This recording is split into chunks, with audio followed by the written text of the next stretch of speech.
This is the Editor's Half Hour. Step into the life of an editor for 30 minutes as we discuss the craft of editing, industry trends, and editorial resources.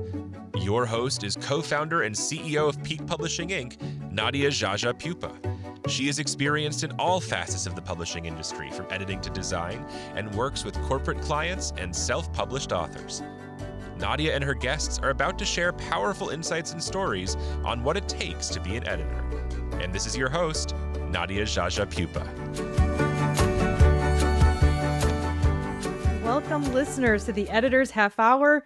You are in for such a treat. I say this before every episode, but I truly mean it. This episode is not just going to be amazing.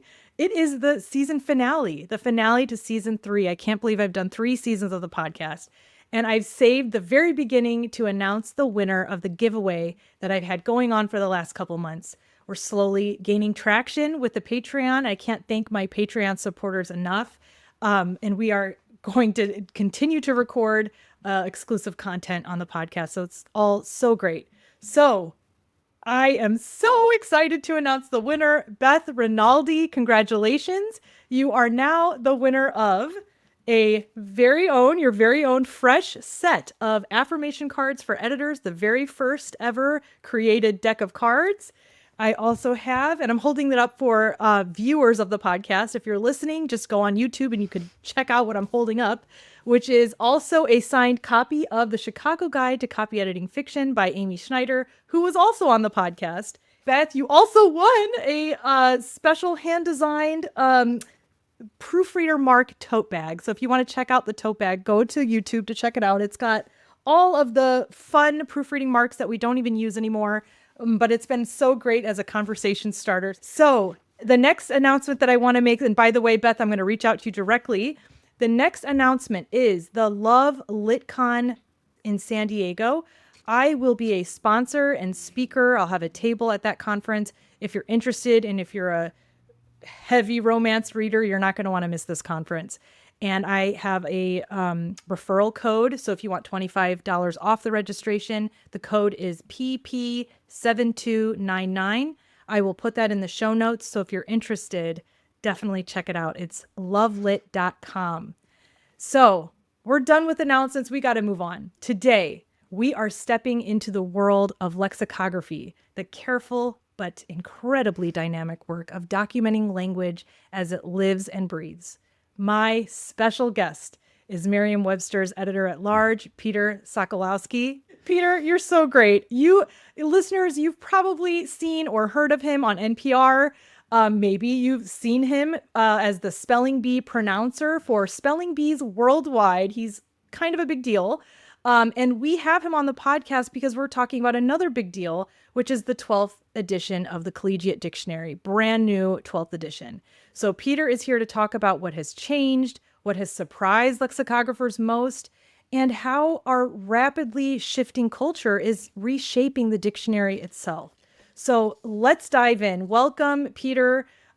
Please, I've already introduced you, but if I've missed anything in your bio, please correct me. I'm open to being corrected. But welcome. I'm so happy you're here. No, it's a treat to be here, and of course, editors are the primary constituents of dictionary, especially the Collegiate Dictionary, which was the style book for so many publishing houses and style files, style guides, and so connected to Chicago. Now connected to the AP, connected to MLA, and so these are to me very important and some of the most professional uses of the dictionary. Oh, editors are losing their minds over this. I mean, really, I can't even begin to tell you when the announcement came out about the 12th edition. In all of the little groups that I'm a part of, we're messaging each other. Did you hear about the new collegiate? So tell me, Pierre, how long? It's been over 20 years. Is that correct? Since the last update? Yeah, I mean, the idea was classically to have a new collegiate every decade. and a new unabridged every generation. But that was a very 20th century model, as you might imagine. That was a very 20th century model. However, there were collegiates every decade, on the clock for the entire 20th century. In fact, the first collegiate was 1898. So there, we really did Wow. start with that 20th century. But then after the famous unabridged edition of 1961, there was a collegiate based on that edition, which is normally the way that we would do it. We take a big revision and then make an abridgment of that revision. 1963 for the 7th collegiate, then 1973, 1983, 1993, 2003 was the last one, the 11th collegiate. Now, subsequent to that, as always, we had what we call copyright updates or plate changes. What we call plate changes. Okay, plate which is to changes. say corrections and small additions. And sometimes those new copyright updates would have as many as 100, 120 new entries. It can be hard to fit them in a typeset, book. It's a different project. Of course. But the last copyright for the 11th, I believe, was 2020. And Okay. it has always been a kind of hope that we could do it again and do the complete revision. And what we mean by that is you're revisiting kind of every fact in the book, looking at not just the styling of the words, the inclusion of the words. There are some words that, of course, have fallen out of use or fallen farther out of use. There are words that are now hyphenated or capitalized, but there are also new senses to existing words, lots of new words, but also lots of new research. So new dates, new etymologies, and there's a lot that goes into it, of course. And of course, we have been doing that job, the job of revision for the online product over these 23 years. And so 22 years. And so we Okay. were able to take the best of those revisions and recognize that we have actually updated, we have added new terms, we have made a lot of advances in things like etymological dating because of the huge expansion in the last 2 decades of online resources of research. Always going back in time, doing research into early English books and finding that this date that says 1760 is now 1660, that kind of thing, which I find okay. I find very exciting. So all of that kind of information, and then with the idea of a new print edition, a final burst for the last 20 months of new material, new entries, new research to make a new edition. And we decided to keep it secret for no real good reason except that we were no longer on that expected schedule, and we figured if people don't expect it, then we'll surprise everybody. Oh, that's so fun. That's what makes it even more fun, I think. So it's been, periodically updated, like you said, but I think the fact that there are still so many, at least I know I can speak on behalf of editors, that we love the printed copy. Yeah. And I think that is just, it's when the new, Chicago style came out, we went wild for the 18th edition. And I feel the same excitement and buzz surrounding this 12th edition. Yeah, books are still with us. I mean, Oh, yeah. you're the first person I've talked to who gets it. Who understands Yes. that the fact is it's most media they think, what, didn't the book die 30 years? Like who buys books? We sold 1.5 million dictionaries last year. We sold 1.5 Wow. million dictionaries the year before that. So people still buy books. We still have a pretty Yeah. enviable print program. It's not as many as it used to be, of course, but it's not our only business. We are now Right. fully a print publisher and an online publisher, and that's a new entity, but we adapted easily, and we're very lucky that the contents of a dictionary present themselves very well online, I find. And in certain ways, maybe even better. You have audio pronunciations. You have no limit to the space on a page. And that's very helpful for dictionaries. However, yeah. our native form is the print dictionary, and we've also adjusted it. And I mean, I have it right here. It's a beautiful, It looks book. great. I put a bookmark in here, but still has the Yeah. thumb tabs. It's a little bigger. It's a little heavier. The Yes. pages are a little whiter. They're a little more Okay. opaque, and the print is a little bigger. There is more Great. space between the lines. It's much more a Excellent. book for book lovers because clearly those are the only people who are going to buy this anyway. Right. And what I mean by that is the Collegiate was such a workhorse of a book. It was always kind of crammed with information, and some of that information, like the lists of colleges and universities or the lists of biographical names. That's not how we find that information anymore. The internet really has proven to be the place for encyclopedic facts. If you want to know the date of birth or the location or the image of the Eiffel Tower, you can find that without any question, any problem. That's not where a dictionary is strongest. That's not the best use of space in a dictionary. And so since the Ninth Collegiate, and I remember when we removed the colleges and universities listings, we got so much mail. People loved that. But Oh, keep in mind, really? that was before the internet. No one is looking for Yeah. that information. And the other thing about the biographical information, we had some sort of quaint conventions that we maintained. For example, every Nobel Prize winner was listed. So, whoever won the chemistry prize Oh, in 1956, that name was there. And so that made it a very long list. And among the other quaint conventions, the only living people we placed were American presidents, but that also meant that we had to do a plate change whenever someone died, and change the entry.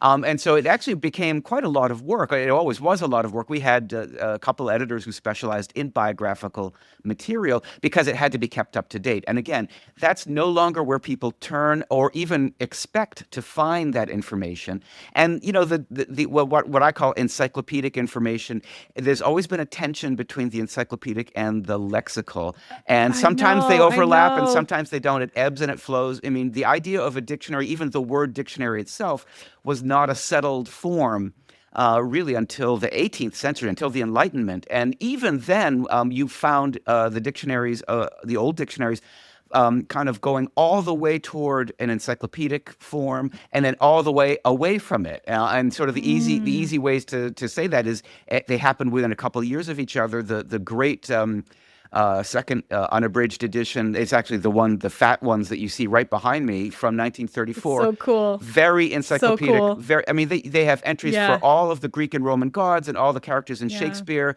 All of the wine villages of Burgundy and Bordeaux are Oh described my in there. God. That is so cool But though. I know, and there's also But engravings of the Eiffel Tower and the Great Pyramid and all the rest of it.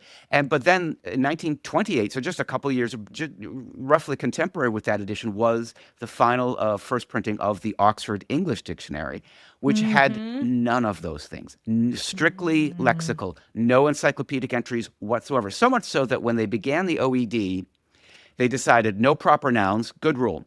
And then they got through letter A, letter B, and somebody recognized that if you had no proper nouns, they also had no derivatives of proper nouns.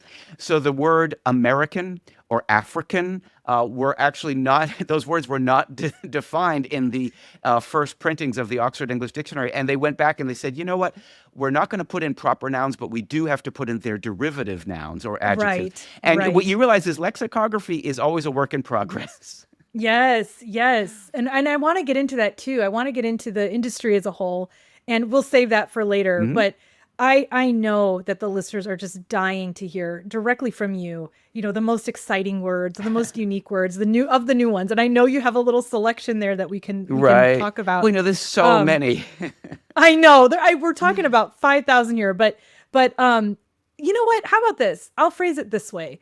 What words surprised you that you were personally like, whoa, that's okay. I want to know from your perspective what were the words that surprised you the most? Well, I mean, they're going to be.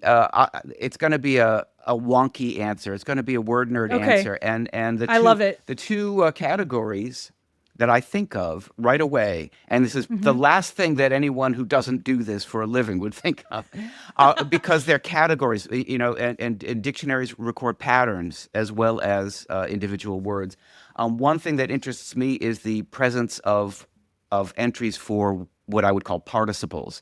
when we recognize that a verb is very frequently employed in a particular tense. So, for example, disgruntled, enchanted, estranged, exhausted, expedited, extenuating. Now, all of those up until now had been covered at the verb, so that you would have extenuate or dismay or empower or enchant. And that's fine, it works. You can, but the fact is, if the form is more common as a participle than as an infinitive, then perhaps it's more useful for the dictionary to record what we call an own place definition, give it a proper full treatment as a participle. And that's one of the policies that we put into place for the 12th Collegiate. And it's based on the data. We recognize that people come to the website looking for estranged or extenuating. Nobody uses extenuate, honestly, but we Right. often use extenuating. And so what we recognize Right. is that this is a granular form of lexicography where we can use the data of the searches on our website to inform the new edition of the dictionary. That's one thing. That's so cool. And the other thing, and frankly, it's just one of those. It's a similar kind of inside baseball term, which is what we, have always called phonetic respellings. There was a Okay. very good question that you could have asked me a year ago, 2 years ago. Why don't we enter coulda? COULDA, coulda, woulda, shoulda, and that kind of phonetic respelling. They were generally considered to be culturally acquired and non-lexical, and that was a judgment made, decades ago. And now we Okay. recognize that we do respell things in a phonetic way very frequently. We communicate more by the written word, more by text, more by DM, more by our keyboards than ever before. We're producing more text than ever before. And a lot of that text is relaxed English. A lot of that is what I would call these phonetic respellings. And so we have added those as well. And so you do see that Yeah. new categories, again, these are wonky answers, but I love it though. yeah, they This is do. this is so great because I'm hearing also your enthusiasm for a different perspective, and this is the perspective that editors are just dying to hear. So and you spoke directly to me in a sense of I do spell gotta in a text. Yeah. Like I gotta finish this, and I will spell gotta in there. And it's exactly the truth on how we're using language. Well, that's it. And yeah. Telling the truth about words, that was the it's not quite the motto. It was a great sentence that was written by Philip Gove, who was the editor-in-chief of Webster's Third, the great unabridged edition of 1961, who really kind of set the tone for descriptive lexicography, especially in this building, in this So and cool. and he said, tell the truth about words. That's what it is. That's the only job. It's just tell the truth about words. We're not, and it's not, I mean, I think when people talk about prescriptive or descriptive, those are straw men. They're not teams that you join. They're not hats that you buy. They're not uniforms that, we all want to be correct. And the dictionary's job is to present the facts as we know them. But also, the dictionary's job is to prevent you from embarrassing yourself or insulting others.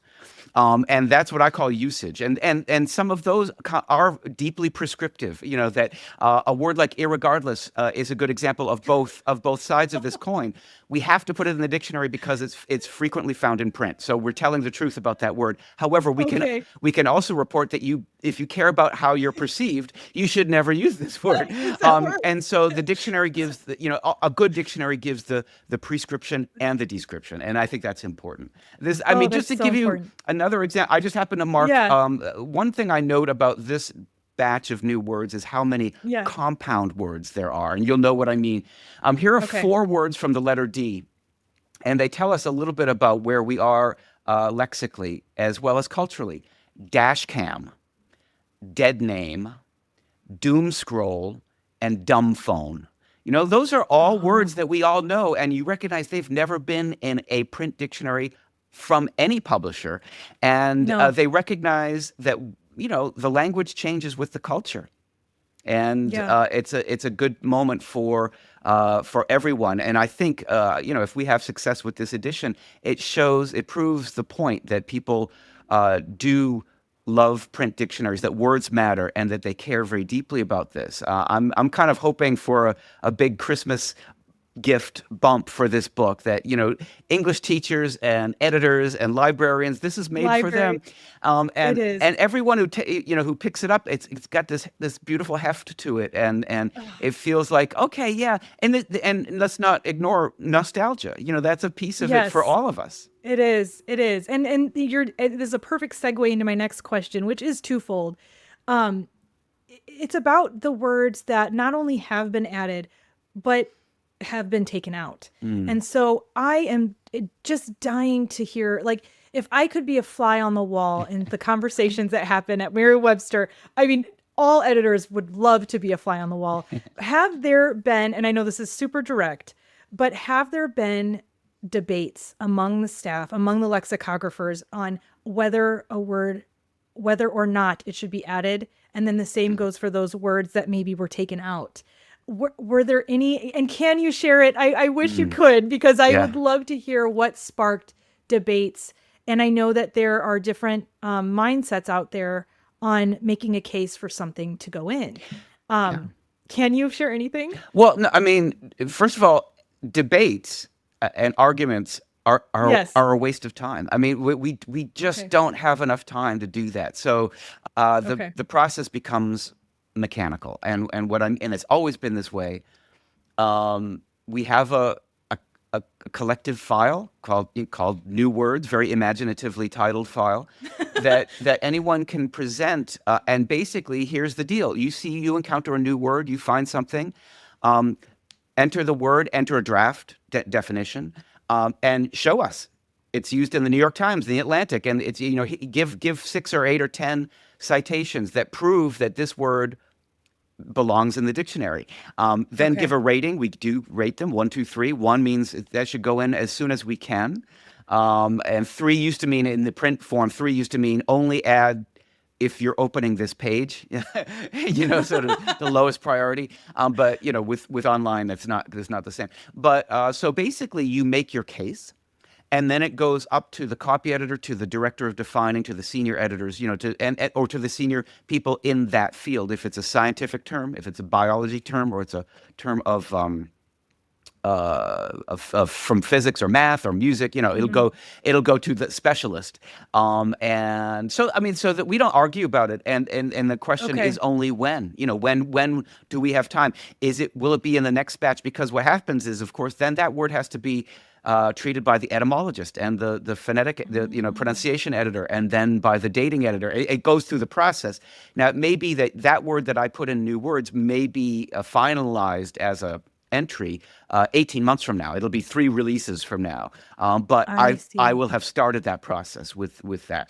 And I did not. I didn't make a cheat sheet for the deleted words. There are deleted words. I might be able to call some up because I looked. Yeah. And it's so funny. I periodically meet with editors, just one-on-one, editors who are my close friends. And I have to give a shout out to Erica Weinert. She was actually a guest on a past episode, and it's the irony is hilarious. She actually created her own little dictionary. Oh, And I said essentially you're a lexicographer. Her dictionary is full of curse words. And oh, it's so funny. It's hilarious because she does a lot of fiction editing. And so a lot of fiction writers will use her. It's a fun dictionary. But anyway, we just happened to meet this morning. And so I said, "Oh, you're not going to believe who I'm interviewing today." So I told her about you, and so this is a shout out directly to her, because she goes, "You know what you should ask Peter is, when it comes." So this is the other part of the question with the archaic language. How do you determine what stays and what goes? Is it similar to the rating system that you described? well, yes, because things do. We need rules. Everybody needs Yeah, rules. right, right. And I mean, one of the rules that I love because of its specificity, and it speaks to the whole kind of craft of dictionary making, is the difference between archaic and obsolete. And that was determined because, again, the second edition, the ones behind me, was so big. In fact, I believe it was the largest mass-produced book in American publishing history. I mean, some of these editions weigh 18 pounds, and they were just too big. The book Amazing. could not get any bigger. So after World War II, and now we're making the new edition, they made some cuts. They had to make cuts, and a few decisions were made. One was they dropped all proper nouns. We just talked about that. Right, So right. that was a huge shift in the Merriam-Webster, because the Webster tradition from Noah Webster's own time was always very encyclopedic. And Webster was himself, and so this was a shift away from that approach toward a much more lexical, a purist approach, much more descriptive approach, basically recognizing that we can't be a great encyclopedia and a great dictionary at the same time. That's fine. But then there was a lot of obsolete, archaic language in these old editions, and so the editor at the time made a new rule, and he said if a given word is not in Samuel Johnson's dictionary. Now that's from 1755, from the 18th century, which was the first great modern dictionary of the English language. And as such, it was therefore a good and reliable and very intelligent census of the language. It was a survey, and it included the common words that were in use in 1755. If Samuel Johnson did not include a word that we had in our dictionary as an archaic term from 17th or 16th century English, for the most part, then that meant that the word had already fallen from use for Samuel Johnson. And if that were true, then we would only retain the word with the label obsolete if it was part of significant literature. If it was in Shakespeare or Spencer or Milton, that kind of literature that is likely to be read by a college student or someone studying literature. If, however, Johnson did include that word in 1755, but it has fallen from use since, we would label that archaic. And so that the difference between obsolete and archaic is the two sides of 1755. But archaic means something special too, to me. Archaic means a word that we don't produce, but we understand. And that goes for poetry and prayers, right? So thee and thou. Every English speaker knows those words. They are clearly archaic. We don't produce them spontaneously, but they are part of the active language nevertheless. It's a wonderful question. I love this. So in terms of the current dictionary, we have the 12th edition. We have something that Samuel Johnson didn't have. We certainly have something that Philip Gove didn't have, which is data. We have the online dictionary that has 100 million page views a month that gives us a huge resource.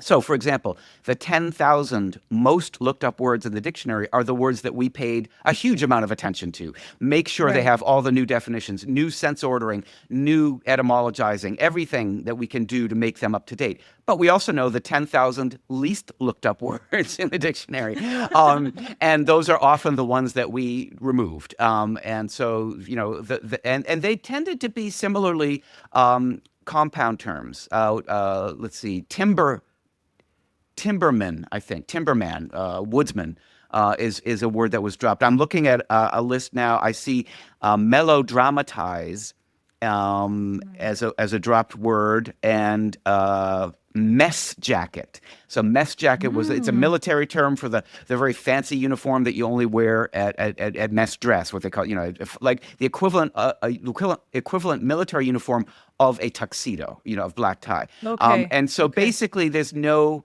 and I see Michael Miss Daisy. So, that's the name of a flower, but, and then a huge amount of terms that are very scientific, Microlepidoptera. Again, Lepidoptera is a term that is retained, of course, and micro is a term that's retained. You can obviously understand that Microlepidoptera probably refers to very small butterflies and moths, or the study of them.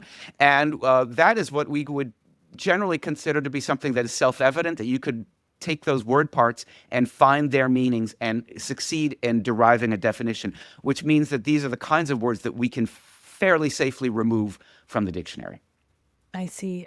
Oh, this is so cool. I love hearing about the inner workings, how you determine these things. I have so many more questions about what lexicographers do. I have questions about your outlook for the industry itself, and I'm going to save those. Let's save those for the exclusive content. So we have to close. Unfortunately, we have to close this main interview, and I'd like to share some words of I don't know, words of wisdom from you on on just the emerging areas that you're seeing. And I don't want to answer the question for you. I have some ideas of what you might say, but I think it'd be cool for the listeners to hear what emerging areas are you seeing in language that you are personally keeping a close eye on for the future. Well, I mean, obviously, language is changing faster than ever because communication is faster than ever. Now, that our tools correspondingly are also faster. So that's all well Right. and good. However, the dictionary is still and always will be a lag indicator of the culture. We're looking in the rearview mirror. We have to wait to see the establishment of a word, and some terms come and go, and we're not quite fast enough to catch everything. We can't. And so what we really have to recognize as a synchronic dictionary, the Webster tradition always been a synchronic tradition. The Oxford English Dictionary is a diachronic tradition, the historical dictionary over 1,000 years of English. That's not our mission. Our mission is the current active vocabulary of American English. And even that is hard to keep up with, obviously. I mean, and when you see what has happened to culture, it's not just online culture, and not everything is online, thank God. But I do see terms like beast mode and cancel Yes. culture. These are terms that are important to understand, and especially perhaps for people who are not extremely online, to recognize that there is a time and a place to kind of go analog and recognize that we have to explain the online culture in an analog way, just as we used to explain the analog culture to younger people, to more online people. I see, a word that 10, 12 years ago was a word that kind of bothered me. And it just bothered me because it was a word that was always cited as itself. And so that, in other words, it was a word I just felt like there's all these collections of there's a word for that kind of thing.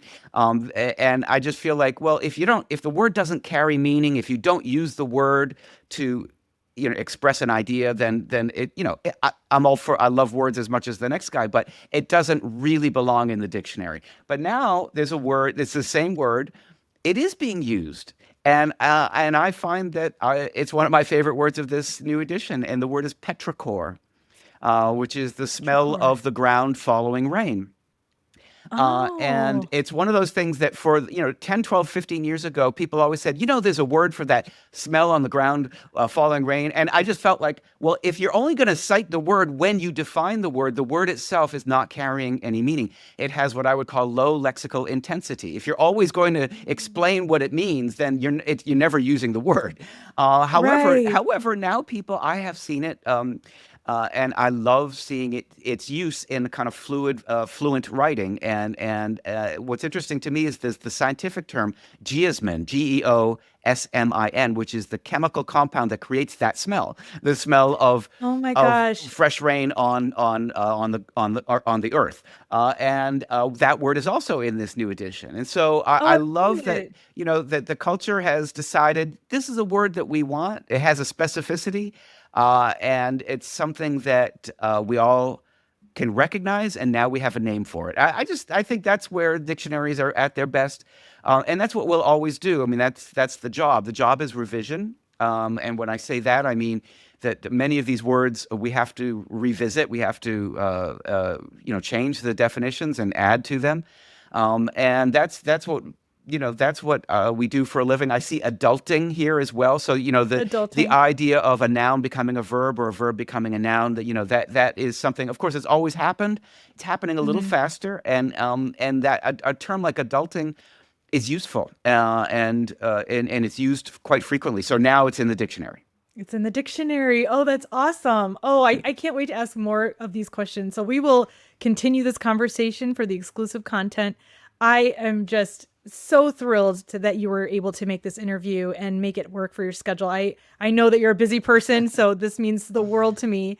So I can't thank you enough for this. This has been so great. Oh, thank you so much. I loved it. Thank you for listening to the Editor's Half Hour.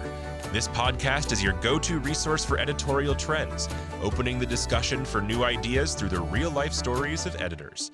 For more information about Nadia Jaja Pupa and her business, visit peakpublishing.com. That's PIQUE publishing.com. And remember to subscribe and follow the Editor's Half Hour wherever you get your podcasts.